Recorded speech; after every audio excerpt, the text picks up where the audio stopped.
కొప్పర్తి ఇక్కడే కడపలో 2300 కోట్ల రూపాయలు కేంద్రం ఇచ్చారు. కొప్పర్తిని ఒక పారిశ్రామిక కేంద్రంగా తయారు చేసే బాధ్యత, మీకు ఉద్యోగాలు ఇప్పించే బాధ్యత నేను తీసుకుంటానని చెప్పి కూడా నేను మీకు తెలియజేస్తున్నా.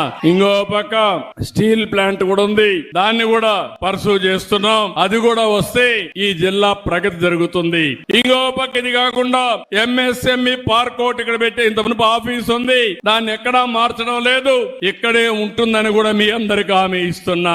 నా ఆలోచన ఒకటి, ఒక ఇంటికి ఒక పారిశ్రామికవేత్త తయారు కావాలి. ఒకప్పుడు ఐటీ గురించి మాట్లాడా, ఇప్పుడు నేను మాట్లాడేది 1 ఫ్యామిలీ 1 ఆంటర్‌ప్రెన్యూర్. ఒకప్పుడు ఐటీ, ఇప్పుడు ఏఐ, ఆర్టిఫిషియల్ ఇంటెలిజెన్స్. మీ ఫోన్ లో మీరు ఏది కావాలన్నా, ఏ సజెషన్ కావాలన్నా తీసుకునే పరిస్థితి వచ్చేసింది. ఇంకా ఆఫీసుకు పోయే పని లేదు, ఈ రోజే ఓపెన్ చేయాల్సింది. కానీ కొన్ని కారణాల వల్ల చేయలేకపోయాం. ఈ నెల చివరిలోనే వాట్సాప్ గవర్నెన్స్ తీసుకొస్తున్నా.